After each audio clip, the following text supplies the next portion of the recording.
Assalamualaikum warahmatullahi wabarakatuh. Waalaikumsalam warahmatullahi wabarakatuh. Bismillahirrahmanirrahim.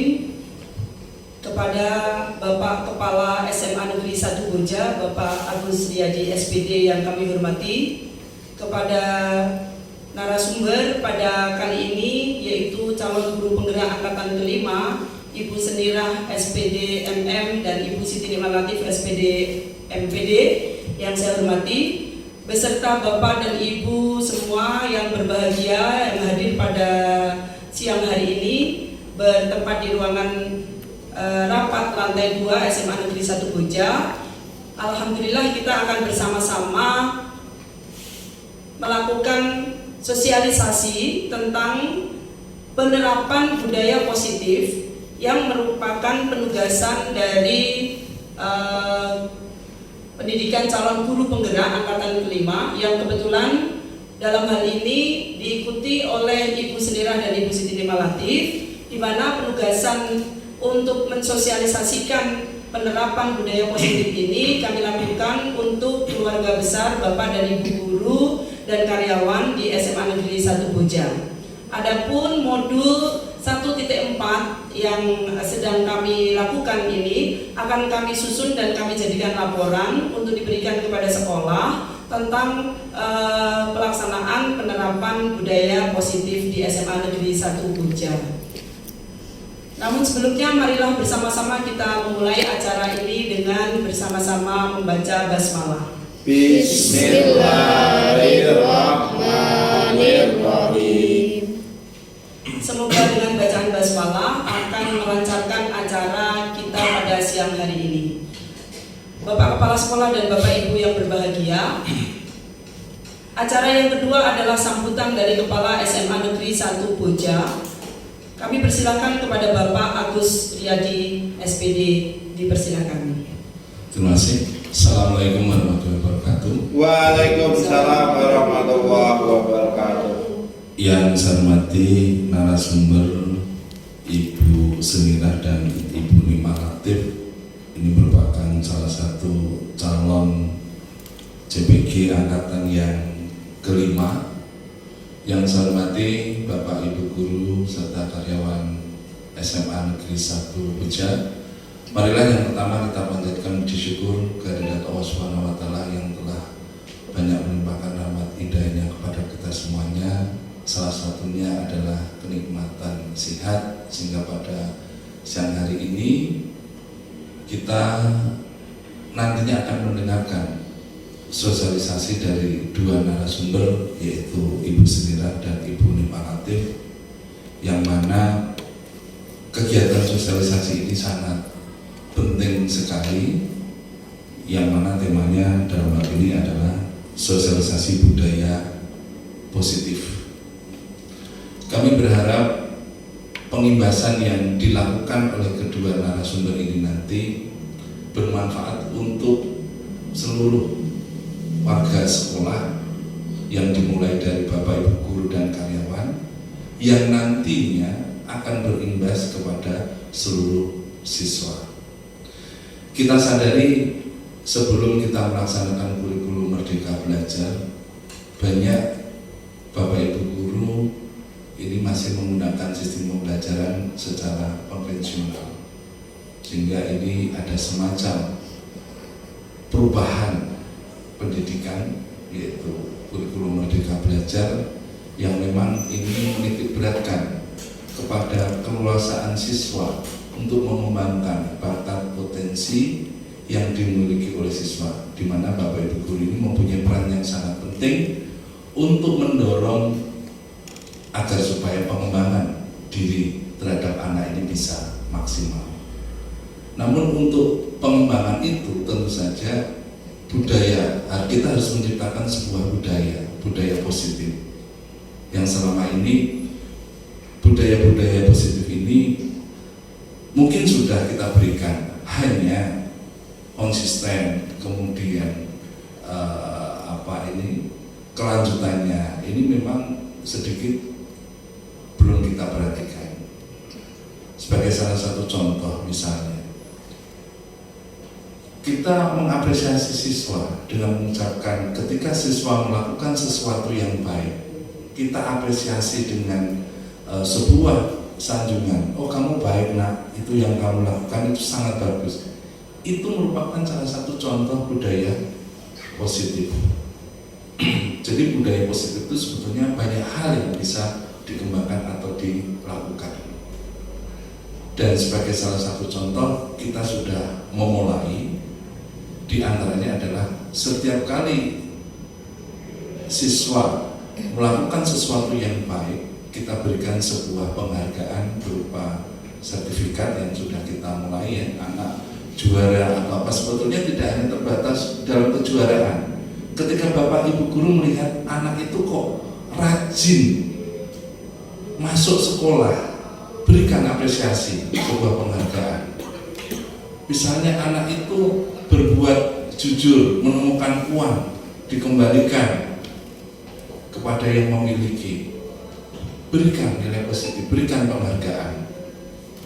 Jadi apresiasi itu sebetulnya tidak hanya dalam bentuk kejuaraan atau lomba, namun juga bisa dalam bentuk perilaku yang juga harus kita apresiasi. Ini salah satu contoh budaya positif. Nah, nanti dari dua narasumber ini, Bu Senira dan Bu Malatif nanti akan banyak memberikan wawasan kepada kita semua. Apa sih yang bisa kita kembangkan budaya positif yang ada di sekolah sehingga dapat menunjang kurikulum Merdeka Belajar ini bisa tercapai di SMA Negeri 1 Boja. Demikian pengantar dari kami. Semoga kegiatan pada siang hari ini bisa diikuti dengan baik dan pada akhirnya bisa menghasilkan sesuatu yang bermanfaat untuk sekolah kita dan kemajuan pendidikan khususnya di sekolah kita. Demikian kurang lebihnya, apabila ada kata yang kurang berkenan kami mohon maaf. Saya akhiri, wassalamualaikum warahmatullahi wabarakatuh. Waalaikumsalam warahmatullahi wabarakatuh. Kami ucapkan terima kasih kepada Bapak Kepala Sekolah SMA Negeri 1 Boja yang telah memberikan sambutan dan berharap keberhasilan pendidikan di SMA 1 Boja ini tidak terlepas dari budaya positif yang akan kita tanamkan senantiasa kepada seluruh warga sekolah.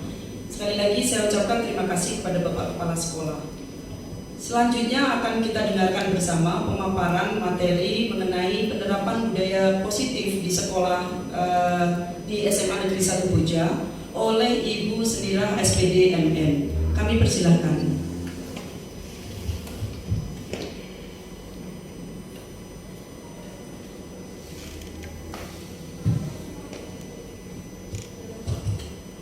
Bismillahirrahmanirrahim. Assalamualaikum warahmatullahi wabarakatuh. Waalaikumsalam warahmatullahi wabarakatuh. Selamat siang, salam sejahtera untuk kita semua. Yang saya hormati Bapak Kepala SMA Negeri 1 Boja, Bapak Agus Rizadi SPD. Yang saya hormati pula rekan CDP saya, Bu Siti Nikmatif SPD MPD sekaligus moderator pada siang hari ini. Puji syukur marilah kita senantiasa panjatkan kehadirat Allah Subhanahu wa taala bahwasanya pada siang hari ini meskipun di samping ngantuk gitu ya, tetapi Bapak Ibu tetap berkenan hadir di sini untuk kita sekadar sharing tentang barangkali nanti ada Bapak Ibu yang calon CTP juga, jadi kita saling sharing begitu. Salam serta salam semoga selalu tercurahkan kepada junjungan kita Nabi Muhammad SAW. Semoga kita akan mendapatkan syafaatnya di yaumil akhir. Baik Bapak Ibu yang berbahagia, perkenalkan saya Senira SPD MM dari SMA Negeri 1 Boja sebagai calon guru penggerak Angkatan 5 Kabupaten Kendal akan menyampaikan poin-pointer dari hasil yang kami dapatkan melalui LMS atau Learning Management System. Yang pertama yaitu sebelum ke masuk budaya positif, bahwasanya sebagai calon guru penggerak harus mempunyai visi misi.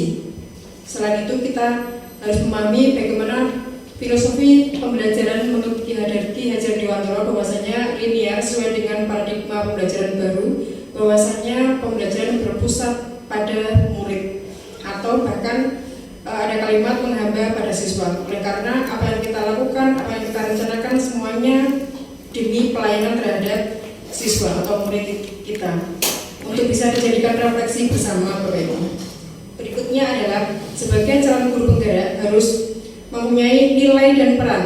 Apa saja nilai-nilai dari guru penggerak itu? Nilai-nilai guru penggerak adalah yang pertama, berpihak pada murid. Sebagaimana contoh bahwasanya kita sebagai guru harus meluangkan waktunya memberikan pelayanan kepada siswa baik di dalam kelas maupun di luar kelas. Barangkali ada sebagian dari Bapak Ibu juga yang ditugaskan di dalam ekstrakurikuler. Kemudian untuk saya pribadi sementara di SE-KIR.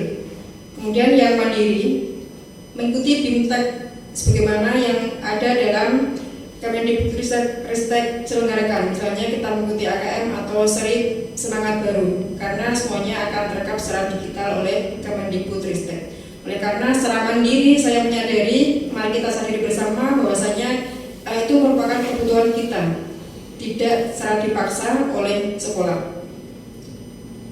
Kemudian sebagai calon guru penggerak harus mempunyai nilai reflektif Bapak Ibu, yaitu mengulas, mereview kembali apa yang kita lakukan sesuai dengan tupoksi kita. Sebagaimana kita jadi guru berarti mengevaluasi apakah pembelajaran kita sudah berhasil, apakah sudah mengakomodir kemampuan siswa, bakat minat siswa, karena kita harus memperhatikan kodrat alam dan kodrat zaman. Apa itu kodrat alam dan kodrat zaman? Bahwasanya kodrat alam itu anak lahir dari orang tua yang berbeda-beda, latar belakang yang berbeda, tingkat ekonomi anak juga berbeda. Oleh karena sebagai guru harus memahami sedetail itu Bapak Ibu, sehingga kita bisa memetakan ada pembelajaran berdiferensiasi, pembelajaran yang memperhatikan perbedaan itu. Tidak, kita harus menjustis semuanya dipukul rata. Kemudian nilai-nilai yang terakhir adalah adanya kolaboratif. Sebagai guru penggerak, minimal kita sebagai guru di sini harus bisa berkolaboratif dengan sesama rekan sejawat, dengan pimpinan sekolah, untuk bagaimana bersama-sama menggerakkan program-program sekolah, utamanya dalam mewujudkan profil belajar Pancasila melalui visi misi sekolah. Kemudian inovatif, sebagai guru mari kita bersama-sama inovatif Bapak Ibu. Adapun yang pernah saya lakukan adalah menyusun, membuat media pembelajaran yang menyenangkan dengan menggunakan media berbasis Android atau SAC, di mana media ini sudah pernah saya ikutkan di perlombaan meskipun baru nominasi. Kemudian inovatif dalam membentuk komunitas praktisi, bahwasanya di SMA 1 Boja dengan inisiatif kita, saya bersama Bu Rima dan Bu Desmawati selaku CKP yang ada di SMA Boja berinisiatif untuk membentuk sebuah komunitas, namanya komunitas praktisi, yaitu JELITA, dengan akronim Jendela Komunikasi Lintas Guru, Lintas Pendidik. Dengan harapan dengan adanya komunitas praktisi ini nanti kita bisa sharing seputar kendala-kendala yang ada di sekitar SMA 1 Boja, baik itu pembelajaran KPM, baik itu tentang peraturan atau keyakinan kelas dan maupun keyakinan tingkat sekolah. Kemudian inovatif yang lainnya adalah membuat aksi juga menjadi sebuah budaya positif yang ada di SMA 1 Boja, yang insya Allah akan kita rutinkan atau jadwalkan setiap 1 bulan sekali. Kita ada aksi juga, yaitu Jumat minum tablet tambah darah secara bersama-sama. Kemudian masih ada aksi lagi, yaitu aksi yang kemarin kita lakukan bersama, yaitu aksi makan bersama, aksi tes kesehatan, aksi gosok gigi secara bersama-sama. Semua itu dalam rangka mewujudkan visi sebagai guru penggerak, yaitu terwujudnya generasi yang sadar lingkungan, sadar kependudukan, dan mampu bersaing secara global. Oleh karena dalam rangka mampu bersaing secara global, kita harus menciptakan siswa yang sehat secara fisik, sehat secara rohani juga. Kemudian berikutnya adalah peran guru penggerak. Bapak Ibu, perlu kita ketahui bersama bahwasanya sebagai guru penggerak harus mempunyai peran sebagai berikut: menjadi pemimpin pembelajaran. Kita sebagai guru otomatis semuanya menjadi pemimpin pembelajaran di dalam kelas. Kemudian menjadi mentor atau coach bagi guru lain. Adapun yang pernah saya lakukan adalah melakukan pendampingan terhadap penulisan artikel, yang dimana sudah membuahkan hasil, yaitu sebuah antologi atau kumpulan artikel seluruh Bapak Ibu guru karyawan SMA 1 Koja. Kemudian menjadi mentor bagi siswa di essay jurnalistik dan menghasilkan sebuah buku juga, antologi puisi bersama anak-anak. Itu merupakan bagian tugas dari guru penggerak. Kemudian mendorong kolaborasi. Jadi kita mempunyai inisiatif untuk membersamai mewujudkan cita-cita SMA 1 Koja sesuai dengan visi-misinya dengan mengajak kolaborasi dengan Bapak Ibu guru lain, teman jawat maupun dengan tingkat pimpinan maupun orang tua siswa. Dengan penuh kesadaran diri, tidak ada paksaan, tidak ada bujukan dari siapapun. Jadi kita punya inisiatif untuk bagaimana kita menggerakkan diri sendiri, bagaimana kita menggerakkan orang lain dan mengembangkan tingkat sekolah atau menggerakkan sebuah komunitas praktisi. Kemudian mewujudkan kepemimpinan murid. Mungkin ini yang sering kita lalaikan Bapak Ibu, bahwa siswa itu kita ajari sebagai pemimpin, tidak hanya kita coloki sebuah materi-materi saja.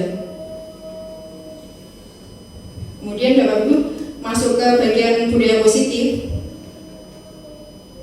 bahwa ternyata saya pun baru menyadari bahwasanya kita sebagai guru harus menjaga bahwa siswa itu mempunyai 5 kebutuhan dasar Bapak Ibu. 4 kebutuhan dasar. 4 kebutuhan dasar yaitu cinta dan kasih sayang. Yang kedua kesenangan, kemudian kebebasan, dan keempat adalah penguasaan. Mungkin kita biasanya hanya menekan siswa. Salah ya kamu, saya berikan tugas semakin banyak. 1 tugas saja siswa berat untuk melaksanakan, apalagi kita tambah lagi dengan tugas lain. Ternyata ketika kita evaluasi bahwasanya mereka ada kebutuhan dasar yang belum terpenuhi. Apa itu kesenangan, apa itu kebebasan, cinta, kasih sayang, dan penguasaan. Berikut ada ulasan kasuistik Bapak Ibu. Silakan Bapak Ibu mungkin bisa baca di depan. Oh, sudah tidak, saya bacakan aja. Nanti kita bisa cerna anak ini butuh kasih sayang, butuh kebebasan, atau butuh kesenangan. Kasih sayang. Bimo, seorang anak TKP, selalu berlari keluar kelas menuju jalan raya di depan sekolahnya yang ramai dengan kendaraan. Tingkahnya membuat guru Wani bingung dan seringkali lari mengejarnya. Ada beberapa kemungkinan jawaban yang diberikan Bimo. Identifikasi kebutuhan yang ingin dipenuhi oleh Bimo. Jika direspon Bimo seperti di kolom sebelah kiri. Aku senang bermain kejar-kejaran dengan ibu guru. Seru. Kira-kira anak ini membutuhkan apa Bapak Ibu? Senang. Apa ya sih?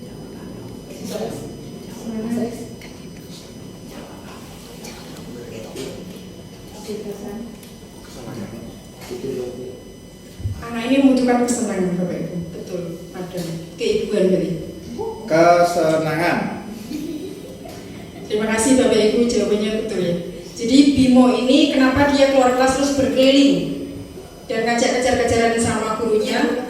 Ternyata anak ini di rumah butuh kesenangan. Kemudian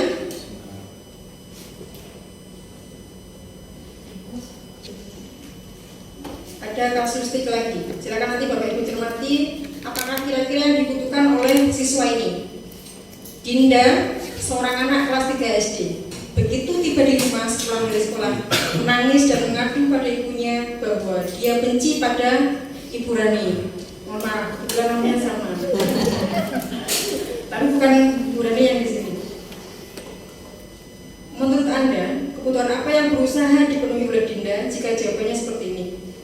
Ibu guru bilang, aku tidak boleh bersenandung sewaktu mengerjakan tugas. Katanya kelas harus tenang, tidak ada suara. Kan nggak seru jadinya. Ini real Bapak Ibu. Jadi kadang-kadang memang ada anak yang mungkin demikian tetapi tidak sampai ke kita sebagai guru. Kira-kira anak ini kebutuhan apa yang belum dipenuhi?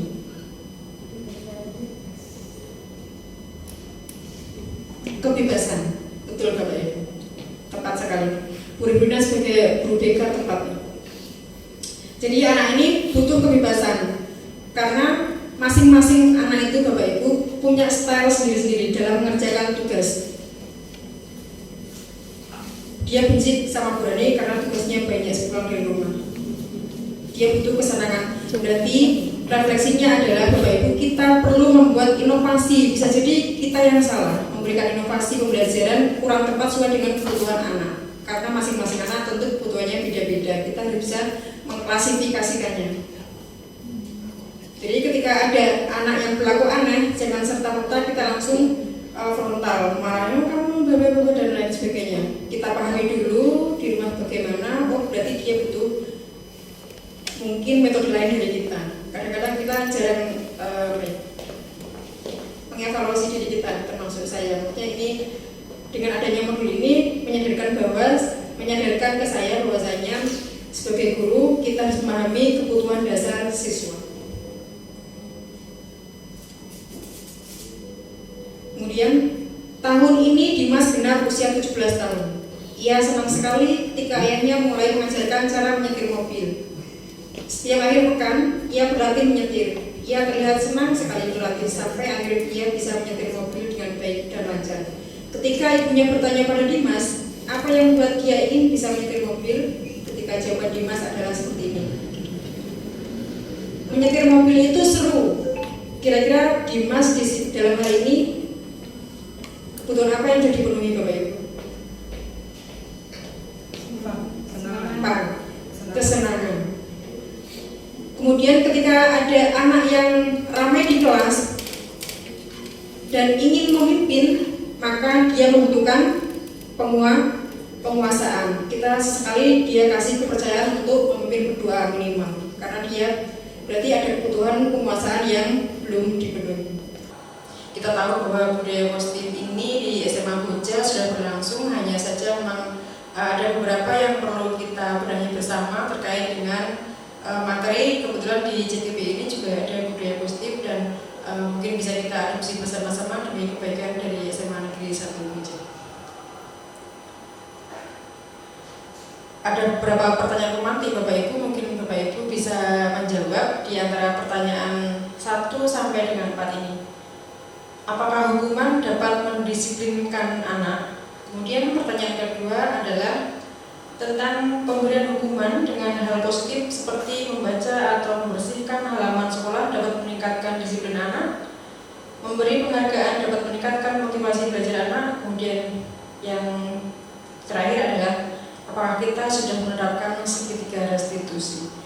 Sudah saya singgung pada saat presentasi tadi bahwasanya segitiga restitusi ini dalam hal menangani permasalahan anak, karena tidak jarang anak ini saat berangkat sekolah misalnya ada yang terlambat, kemudian entah dengan sengaja maupun tidak, kemudian pada saat masuk KPM juga terkadang anak-anak agak menyepelekan dan keluar masuk kelas ternyata hanya untuk ke kantin dan lain sebagainya. Oleh karena kita perlu tahu bagaimana cara penyelesaiannya.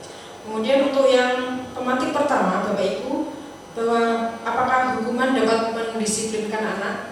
Secara kita ketahui bahwasanya dapat mendisiplinkan anak, hanya memang tidak didasari dari prinsip anak itu sendiri, artinya tidak dari kesadaran dari anak bahwa itu adalah semacam peraturan dari sekolah yang dimana anak harus disiplin. Nyatanya berjalan iya, hanya memang tidak didasari dari hati nuraninya anak, tidak dari kesadaran bahwa oh ternyata disiplin itu bagus untuk saya. Dan kemudian apakah hukuman itu tepat untuk anak? Kadang-kadang kita perlu juga merefleksikan. Kalau misalnya jam pelajaran olahraga terlambat masuk, kemudian gurunya berikan hukuman semacam jalan atau lari berkeliling lapangan selama 2 kali putaran. Itu namanya hukuman atau konsekuensi Bapak Ibu. Ya, jadi itu bukan hukuman tapi lebih ke konsekuensinya. Hukuman itu yang tidak ada kaitannya dengan mapel kita, berarti itu merupakan hukuman. Misalnya jam pelajaran matematika anak disuruh push up 10 kali ataupun 100 kali. Kemudian pematik kedua, pemberian hukuman dengan hal positif seperti membaca atau membersihkan halaman sekolah dapat meningkatkan disiplinan anak. Bisa jadi itu bisa mendisiplinkan anak, hanya saja perlu kita cermati lagi bahwa bisa jadi itu dijadikan peluang bagi anak untuk motivasi bakatnya, bakat dan minatnya. Apabila anak memang bakat di membaca, justru itu akan menjadi dilema bagi kita, karena anak justru akan melakukan pelanggaran itu karena nanti hukumannya berupa membaca. Kemudian yang ketiga, bahwa memberi penghargaan dapat meningkatkan motivasi anak. Kita sering terkadang menyiapkan reward, misalnya berupa makanan atau berupa pujian atau berupa hal jenis lainnya, itu memang dapat meningkatkan motivasi belajar anak. Kita akui bersama, tetapi hal negatif yang kita lakukan adalah ternyata reward itu menjadikan anak ketergantungan manakala kita tidak bersikap yang sama ataupun besok memberikan reward penghargaan yang sama, maka anak justru minat belajarnya akan menurun. Jadi bagus memang dapat memotivasi anak, reward itu hanya menjadikan anak menjadikan anak ketergantungan. Jika tidak dikasih reward, maka anak tidak akan meningkat motivasinya. Hal ini juga tidak dilakukan oleh semua bapak ibu guru, sehingga akan menjadikan anak berbeda-beda motivasinya ketika mengikuti pelajaran antar mapel satu dengan mapel yang lainnya. Kemudian di antara materi dari modul 2 ini adalah disiplin positif dan nilai-nilai kebajikan universal. Kemudian ada teori motivasi, hukuman dan penghargaan secara restitusi. Kemudian keyakinan kelas, kebutuhan dasar manusia dan dunia berkualitas, restitusi dengan 5 kelompok, restitusi dengan segitiga restitusi. Kemudian dari disiplin positif tadi sudah, hukuman penghargaan tadi sudah dikupas juga. Kemudian beralih ke keyakinan kelas Bapak Ibu. Jadi selama ini mungkin kita semacam memberikan materi-materi di dalam kelas, tetapi lupa bahwasanya siswa itu berangkat dari berbagai latar belakang yang berbeda.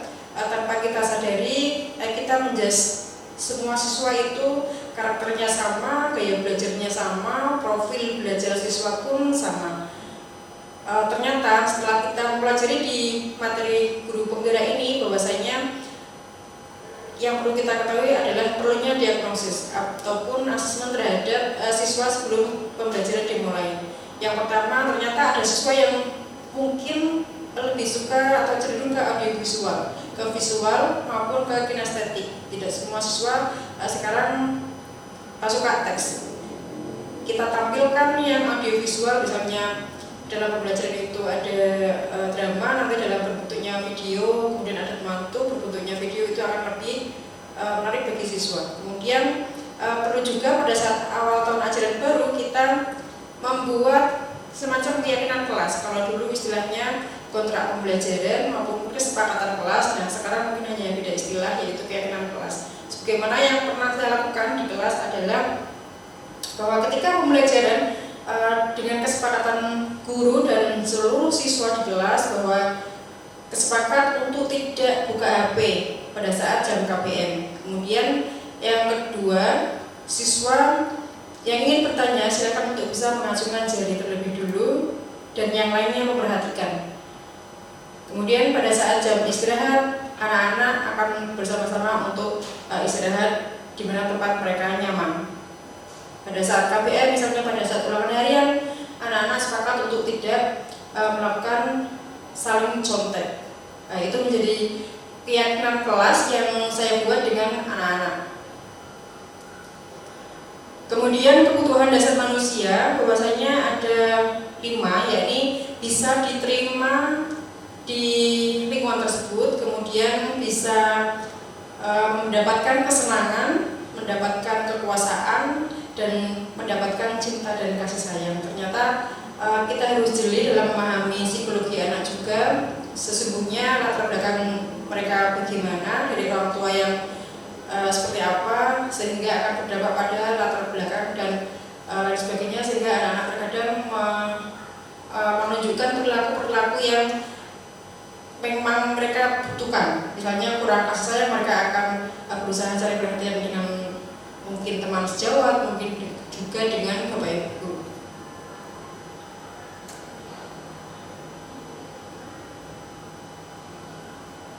disiplin positif ini, Bapak Ibu, bahwasanya perilaku siswa itu memiliki tujuan diantaranya adalah untuk menghindari hukuman, untuk mendapatkan imbalan dan menghargai diri sendiri. Itu merupakan nilai tentang kebajikan yang universal. Kemudian bagaimana dengan 5 posisi kontrol sebagai guru, bahwa kita pernah mungkin menghukum siswa, menghukum dengan misalnya anak tidak memakai sabuk, kita menghukumnya dengan melepas sepatu. Berarti sebagai guru tersebut sebagai penghukum. Kemudian ada juga posisi sebagai teman pemantau. Teman pemantau itu nanti anak-anak dikaitkan dengan peraturan sekolah. Apakah kamu menyadari bahwa itu adalah peraturan sekolah? Misalnya anak terlambat, kenapa kamu terlambat? Kemudian tahu tidak bahwa masuk jam sekolah itu pukul 7.00 waktu Indonesia Barat misalnya. Nah, dengan dikembalikannya ke peraturan sekolah, maka guru tersebut dikatakan sebagai 5 posisi kontrol itu dalam posisi pemantau. Ada juga dalam posisi manajer, yaitu guru tersebut mampu membuat siswa berdisiplin diri dengan penuh kesadaran.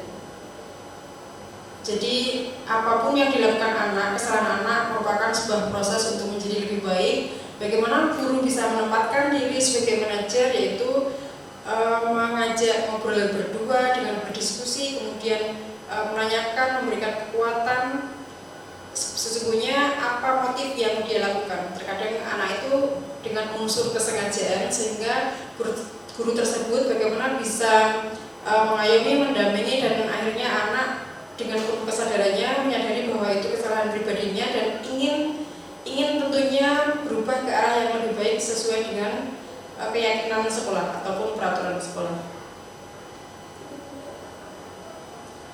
Nah, tidak lepas dari segitiga restitusi ini adalah ada 3 tahapan, Bapak Ibu. Yang pertama adalah menstabilkan identitas, kemudian validasi kebutuhan, dan yang terakhir adalah menanyakan keyakinan kelas, sehingga anak-anak disadarkan bahwasanya apa yang dilakukan adalah hal yang buruk sehingga berdampak buruk juga bagi dirinya sendiri.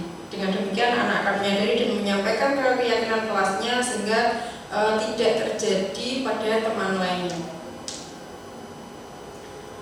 Kemudian di antara 5 kebutuhan dasar manusia ada penguasaan, kasih sayang, rasa diterima, kesenangan, dan kebebasan. Bapak Ibu, dari kebebasan ini anak-anak, karena profil belajar siswa itu beda-beda, ada yang auditori, ada yang visual, audiovisual maupun kinestetik. Kemudian kita menjembatani untuk memenuhi kebutuhan siswa tersebut dengan memberikan materi yang berbeda, misalnya dalam bentuk teks, ada dalam bentuk suara, video maupun audiovisual, dan lain sebagainya, dalam hal untuk mengakomodasi profil belajar siswa yang berbeda-beda untuk memenuhi kebutuhan dasar siswa itu tadi.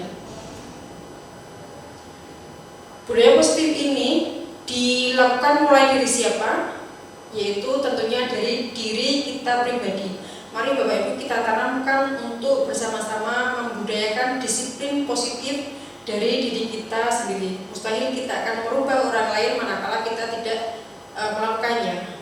Sesuai dengan filosofi Ki Hajar Dewantara bahwasanya ing ngarsa sumtulodo ing madya mangukarsa tuturi handayani. Maka sebagai guru sudah mestinya sebagai teladan atau memberikan contoh di depan. Apa yang mendasari teori kontrol tadi Bapak Ibu, bahwasanya kita berusaha memahami pandangan orang lain tentang dunia. Dengarkan anak itu menyampaikan apa, perkembangan dunia sekarang bagaimana sesuai dengan kodrat zamannya. Kemudian semua perilaku memiliki tujuan, bahwasanya apapun yang dilakukan oleh siswa kita, tentulah mereka punya tujuan. Kenapa kamu bolos? Mereka saya yakin punya tujuan. Kenapa kamu melarikan diri pada saat kamu ada masalah? Itu mereka juga punya alasan dan tujuan. Siapa yang bisa mengontrol diri kita Bapak Ibu? Bahwasanya yang bisa mengontrol diri kita adalah diri kita sendiri. Orang lain hanya mendampingi, mensupport, dan memberikan pengarahan.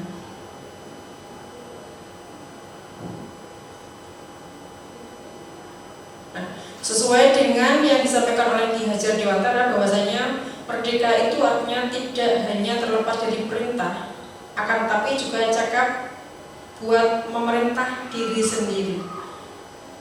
Bentuk merdeka pada saat ini adalah paradigma baru dengan kurikulum merdeka, bahwasanya ada slogan merdeka belajar dan merdeka mengajar. Namun demikian, merdeka dalam hal ini bukan sebebas-bebasnya sesuka hati guru maupun sesuka hati siswa, tapi masih ada batasan-batasan kontrolnya. Kemudian tidak hanya sekedar memerintah, tetapi bagaimana kita bisa menjadikan teladan supaya anak-anak bisa meniru kita. Apa sesungguhnya restitusi itu? Bahwasanya restitusi adalah proses menciptakan kondisi yang bagi murid dapat memperbaiki kesalahan mereka, sehingga mereka bisa kembali pada kelompok mereka dengan karakter yang lebih kuat. Restitusi juga merupakan proses kolaborasi yang mengajarkan murid untuk mencari solusi untuk masalah mereka, membantu murid berpikir tentang seperti apa yang mereka inginkan dan dapat mencapai tujuan yang mulia, dan bagaimana mereka dalam memperlakukan orang lain. Sebagaimana yang pernah terjadi di SMA Boja, satu siswa dengan nama Arita itu menggunakan putek itu dengan tidak sadar pada saat jabat tangan salin. Kemudian saya mengetahui bahwasanya mengenakan putek itu adalah bukan merupakan peraturan sekolah atau dilarang di sekolah. Kemudian kita duduk bersama untuk menjelaskan, mencari identitas siswa, bagaimana saya bisa melayani Arita untuk diskusi tentang larangan menggunakan putek. Namun saya tidak serta-merta menyalahkan. Dengan duduk bersama berdiskusi, sehingga Arita pun menyadari saat saya menanyakan tentang keyakinan kelasnya atau keyakinan pada dirinya, itu bukan merupakan keinginannya, karena itu hanya anak ingin eksplor, ingin bebas dalam berekspresi, dalam berdaya, dalam mewujudkan dalam putek tersebut. Kemudian setelah menyadari, anak Arita tersebut mengkomunikasikan dengan teman sejawatnya di kelas untuk dijadikan sebuah keyakinan kelas, sehingga teman-teman yang lain di kelasnya tidak melakukan kesalahan yang sama. Kalaupun itu sudah disepakati, maka bukan menjadi tuntutan dari sekolah bahwasanya itu adalah sebuah kesadaran untuk mendisiplinkan diri, sehingga disiplin positif ini atau budaya positif akan terwujud di SMA. Apa itu ciri-ciri dari restitusi? Bahwa bukan untuk menebus kesalahan, namun untuk belajar dari kesalahan, memperbaiki hubungan, tawaran bukan paksaan. Restitusi menuntut untuk melihat ke dalam diri. Restitusi mencari kebutuhan dasar yang mendasari tindakan. Restitusi diri adalah cara yang paling baik. Restitusi fokus pada karakter bukan tindakan. Restitusi ini fokus pada solusi, bukan sekedar mencari permasalahan atau menambah masalah semakin ruwet. Restitusi mengembalikan murid yang berbuat salah pada kelompoknya. Jadi dari pengalaman Arita tersebut, apa yang dia lakukan adalah mengembalikan ke keyakinan kelas dengan tawaran bukan paksaan, bukan menebus kesalahan, namun dengan belajar dari kesalahan. Dan kebutuhan dasar yang dibutuhkan oleh Arita tersebut bahwasanya untuk ekspresi dan diakui, mendapatkan cinta dan kasih sayang dari orang tua. Sehingga Arita ini melakukan hal tersebut.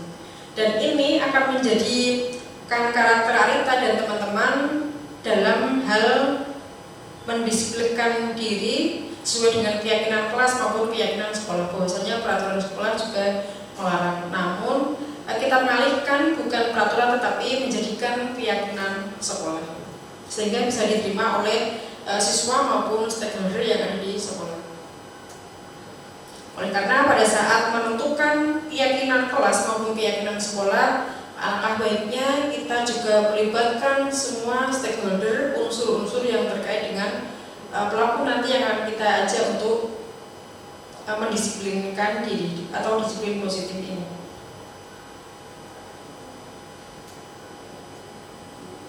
Nah, budaya positif ini ada lingkungan positif, keyakinan kelas, dan peraturan kelas. Semakin mengerucut budaya positif adalah budaya lingkup SMA Koja.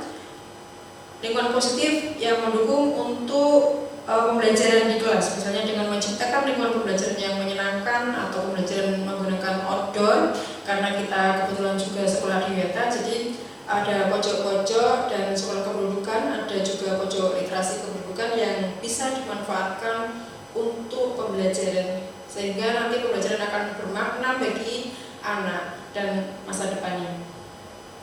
Kemudian ada peraturan kelas juga, yang dimana kalau disepakati antara guru dan siswa, wali kelas dan siswa, maka akan menjadi ringan untuk mereka lakukan bersama-sama. Nah, ini merupakan keyakinan kelas atau kesepakatan kelas yang sudah saya terapkan, yaitu datang ke sekolah tepat waktu. Ini menjadi kesepakatan atau anak sendiri yang maju untuk meneruskan, sehingga saya hanya merangkum dari kesepakatan kelas yang sudah pernah dilakukan. Kemudian peduli sesama, saling membantu, menghargai, dan menyayangi sesama teman. Awali pembelajaran dengan berdoa. Siap kerja mandiri dan kolaborasi, belajar dengan merdeka dan bahagia.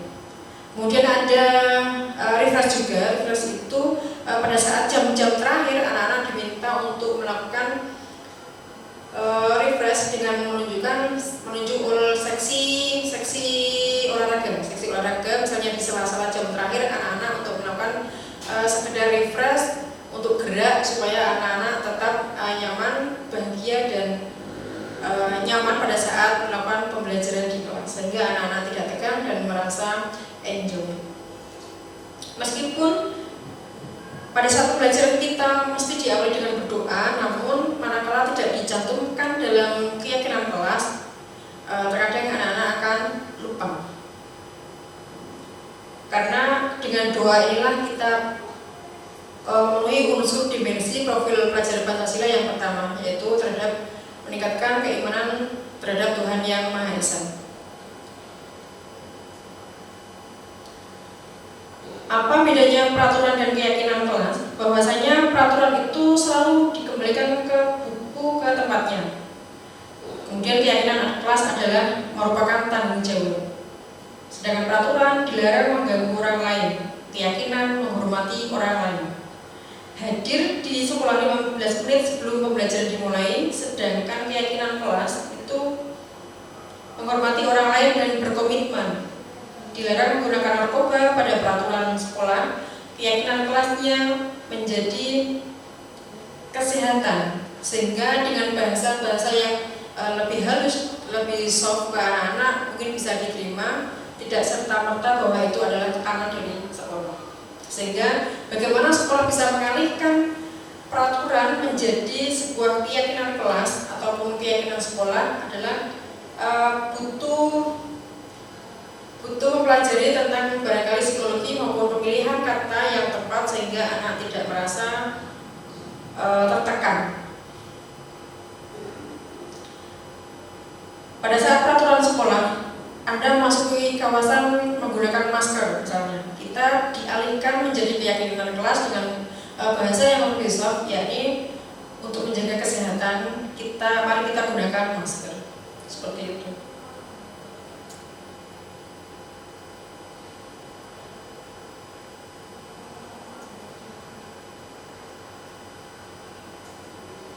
Nah, ini adalah contoh Bapak Ibu. Apakah ini merupakan hukuman? Apakah ini merupakan konsekuensi? Mari kita refleksikan bersama bagaimana yang terjadi di sekolah kita. Misalnya tindakan guru, barangkali kita juga pernah melakukan tindakan yang serupa. Mencatat 100 kali di dalam buku dengan kalimat saya tidak akan terlambat lagi karena pernah terlambat ke sekolah. Sehingga dengan siswa menuliskan 100 kalimat di dalam buku itu juga menyita waktu dan hasilnya tidak efektif dan bisa jadi anak akan tetap melakukan hal yang sama. Ini merupakan hukuman atau konsekuensi. Bahwa ini adalah hukuman Bapak Ibu. Kemudian bedanya dengan konsekuensi. Konsekuensi itu misalnya siswa membersihkan tumpukan air air di meja tulis karena tersenggol pada saat belajar. Jam olahraga anak terlambat, kemudian diminta untuk lari mengelilingi lapangan 2 kali. Itu adalah juga merupakan konsekuensi. Jadi Bapak Ibu bisa membedakan mana hukuman, mana konsekuensi, mana yang lebih tepat untuk kita lakukan ke anak. Jadi sebagai warning juga bahwasanya tidak serta-merta kita sebagai guru harus memberikan hukuman ke anak, tetapi dialihkan dalam bentuk konsekuensi. Syukur menjadi itu kesepakatan bersama sebelum terjadi.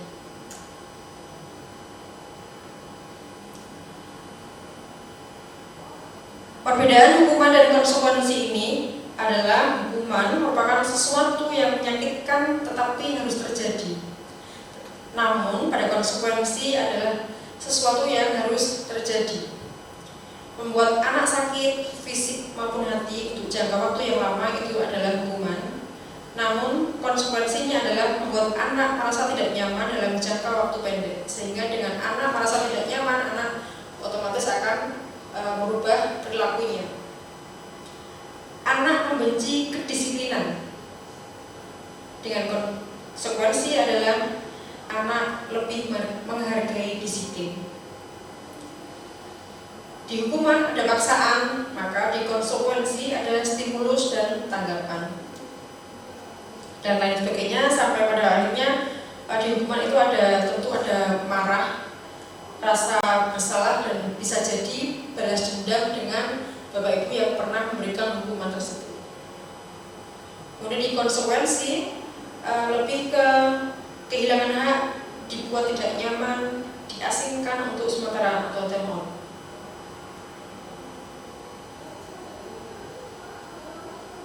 Apa itu kebutuhan dasar manusia dan dunia berkualitas sudah saya singgung tadi di awal, ya Bapak Ibu. Bahwasanya ternyata setelah saya mempelajari modul ini ada 5 yang harus dipenuhi oleh siswa kita, Bapak Ibu. Tidak hanya siswa, tetapi mungkin karena ini merupakan kebutuhan dasar manusia secara umum, termasuk diri saya, bahwa kita membutuhkan untuk survive atau bertahan hidup, dan membutuhkan kebutuhan dasar kasih sayang dan diterima di lingkungan keluarga maupun masyarakat maupun lingkungan sekolah. Kemudian butuh kesenangan, butuh penguasaan, dan butuh kebebasan.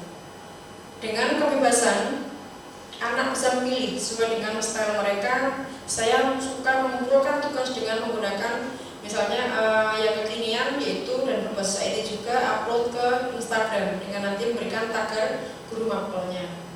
Tidak harus melulu menuliskan di buku tulis kemudian digunakan di meja guru dan dikoreksi. Bisa juga anak mengunggah pidato ke YouTube dan nanti tinggal mengirimkan link ke guru mapel. Jadi lebih sesuai dengan dunia mereka, yaitu pada zamannya, dan sesuai dengan kodrat alamnya juga. Karena anak berangkat dari latar belakang gaya belajar dan motivasi belajar yang berbeda-beda pula.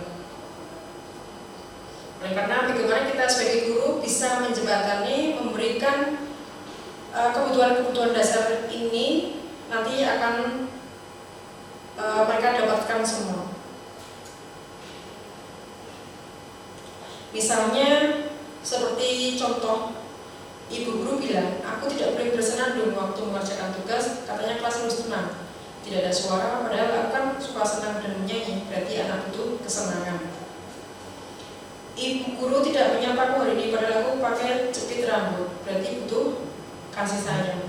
Aku bosan belajar karena cuma itu aja. Artinya anak-anak membutuhkan kebebasan dalam berekspresi, baik dalam menerima pelajaran, dalam mengumpulkan tugas. Itu Bapak Ibu mestinya menggunakan pembelajaran berdiferensiasi, di mana berdiferensiasi ini dengan melihat karakteristik dari mungkin 36 siswa berbeda-beda, maka kita akan pilih-pilih mana yang auditori, mana yang audiovisual, mana yang kinestetik, kemudian kita memberikan materi yang sesuai dengan bakat mereka, yang mereka suka, yang mereka nyaman.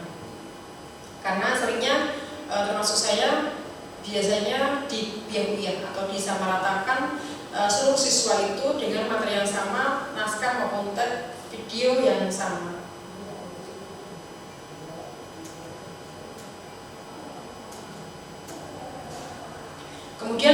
posisi kontrol. 5 posisi kontrol ini yang pertama adalah sebagai penghukum, sebagai pembuat orang merasa bersalah, kemudian sebagai teman, sebagai pemantau, dan sebagai manajer. Sering kita karena untuk usia anak SMA itu tidak jauh beda ya, karena anak-anak sudah dewasa, bisa jadi kita menempatkan diri sebagai teman dalam menyadarkan anak-anak bahwasanya kedisiplinan positif ini penting supaya anak-anak dengan bentuk pendekatan emosional, pendekatan face to face itu akan lebih kena atau dapat. Kemudian sebagai pemantau sudah saya sampaikan di awal bahwasanya guru mengkaitkan dengan peraturan sekolah, disadarkan bahwasanya bersekolah itu harus mengenakan sepatu hitam misalnya. Dengan anak mengenakan sepatu hijau atau berwarna lain kecuali hitam, maka guru tersebut sudah menjadi posisi kontrol pemantau. Kemudian membuat orang merasa bersalah, misalnya seperti ini yang pernah terjadi. Pada saat pembelajaran saya menyampaikan, apa kamu tidak kasihan sama ibu karena sudah royo-royo berangkat pagi menyiapkan materi, kok ya kamu tetap tidak mengerjakan tugasnya. Dengan demikian maka saya sudah menjadi posisi membuat rasa bersalah anak tersebut, karena saya menyentuh hatinya mungkin dengan nada yang lirik, nada yang menyentuh hatinya, anak akan merasa bersalah. Sehingga posisi saya saat itu adalah menjadi pembuat orang bersalah. Penghukum itu ciri-cirinya adalah menghardi, menunjuk, menyakiti dan menyindir. Itu sebagai penghukum. Mungkin terjadi juga di kanan kiri kita bahwa sering ada sindir menyindir di antara mungkin bisa jadi kita semua ataupun di kelas atau menyindir siswa. Itu merupakan sebagai penghukum, memberontak, menyalahkan orang lain. Kemudian kaitannya dengan murid berkata misalnya, biarkan saja, nanti juga marah-marah lagi. Karena kita sering menyindir atau mungkin bisa jadi membentak dan memberikan hukuman. Apa dampak bagi murid Bapak Ibu? Bahwa nanti dampaknya adalah siswa akan mengulangi kesalahan lagi. Jadi di antara 5 posisi kontrol ini nanti posisi yang wajib sebagai guru penggerak nanti capai adalah minimal sebagai pemantau dan sebagai manajer. Bahwa pada level manajer, level atas ini Bapak Ibu sudah bisa menerapkan segitiga restitusi sekalipun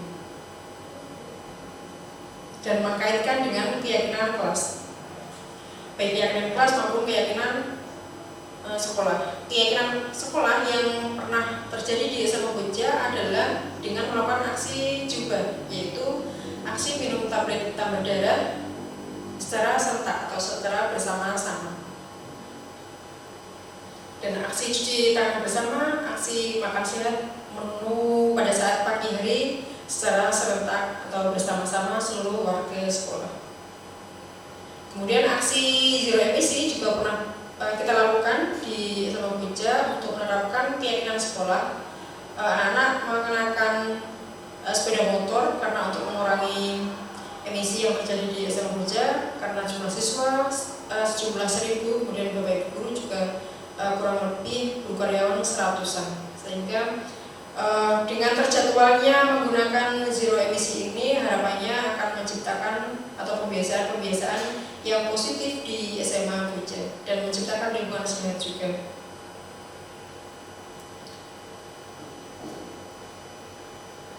Nah, dengan pernyataan dan siapa yang mengatakan, misalnya dalam hal ini adalah saya kecewa sekali dengan kamu, maka orang tersebut sudah menerapkan 5 posisi kontrol sebagai pembuat orang merasa bersalah.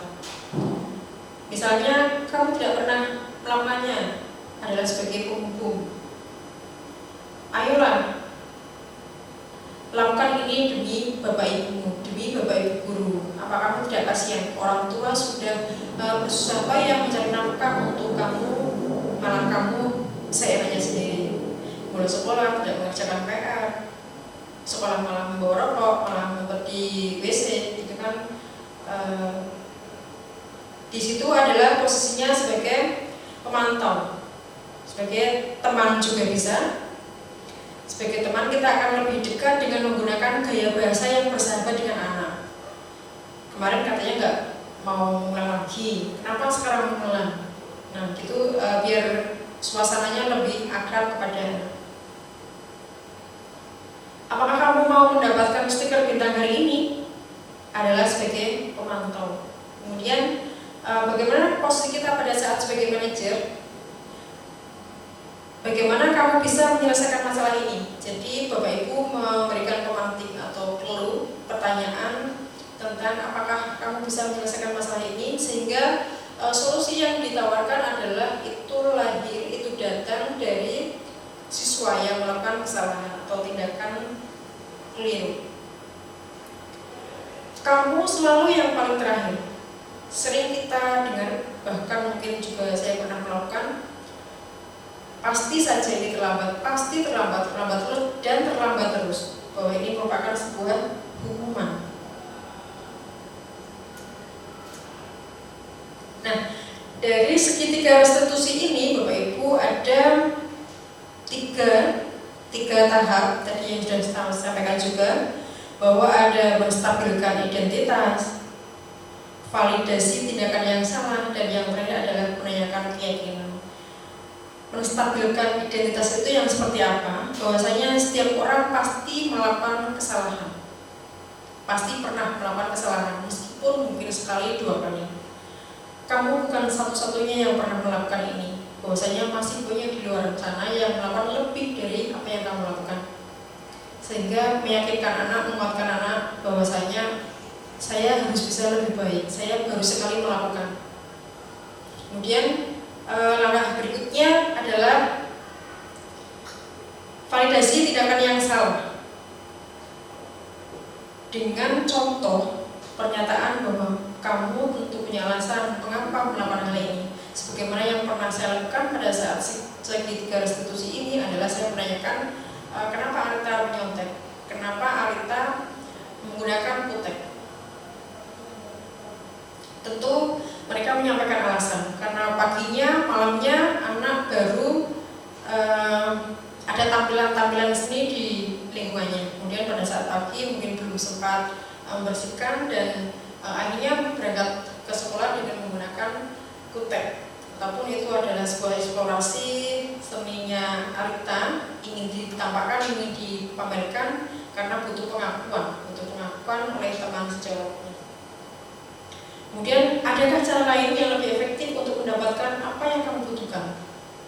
Kemudian ketika saya mengarahkan, apakah dengan kutek itu kebutuhanmu akan terpenuhi? Apakah dengan menggunakan kutek di lingkungan sekolah atau di lingkungan luar itu lebih mendapatkan pengakuan di mana? Ternyata setelah saya melakukan diskusi dengan Arita bahwa dengan menggunakan kutek anak lebih diakui di masyarakat karena sesuai dengan konteks yang anak lakukan. Anak menampilkan dalam bentuk karya seni budaya yaitu kuda lumping dengan menggunakan kutek, anak juga akan tampil lebih cantik dan itu bisa diterima juga di lingkungan masyarakat. Namun pada saat kembali ke sekolah kita menyadarkan ke Arita bahwasanya itu bukan merupakan tempat yang pas atau yang tepat sehingga anak bisa menghilangkan atau berkomitmen ingin menghilangkan kutek dan menyampaikan ke keyakinan kelas. Tahapan yang ketiga yaitu menanyakan keyakinan kelas maupun keyakinan tentang pribadi. Apakah itu didasari dari hati nuraninya Arita ataukah itu mungkin ada motif-motif dari yang lain? Dengan statement bahwasanya nilai-nilai apa yang telah disepakati. Kamu ingin menjadi orang seperti apa? Bahwasanya kebetulan Arita suka eksplor dengan hal seni yang tinggi, jadi hanya butuh penempatan saja, butuh tempat dan waktu yang sesuai dengan karakter anak tersebut. Bisa dialihkan ke ekstra seni tari yang lebih pas, yang lebih mengena sesuai dengan bakat dan minatnya Arita. Kemudian pada saat menanyakan nilai-nilai yang telah disepakati, memang ini belum pernah disampaikan atau diflorkan di kelas tentang keyakinan kelas maupun keyakinan sekolah bahwasanya menggunakan kutek itu tidak boleh. Nah, dengan demikian Arita ini sudah menyampaikan di kelasnya dan menjadikan ini adalah keyakinan kelas mereka.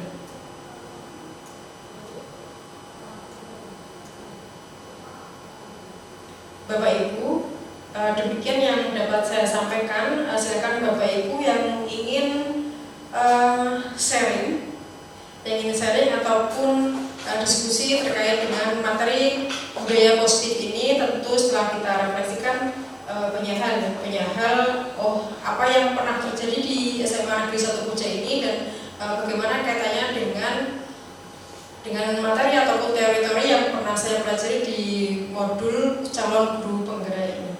Kami persilahkan kepada Bapak Ibu untuk bisa menanyakan maupun sharing terkait dengan mungkin juga dengan 5 posisi kontrol, bisa dengan segitiga restitusi, mungkin juga dengan kebutuhan dasar manusia. Untuk materi saya cukupkan sekian. Terima kasih. Assalamualaikum warahmatullahi wabarakatuh. Nanti kita akan lanjut lagi setelah saya mendapatkan mungkin ada yang mau sharing. Terima kasih. Yang dapat saya sampaikan kurang lebihnya mohon maaf. Bila taufiq wal hidayah. Wassalamualaikum warahmatullahi wabarakatuh. Waalaikumsalam.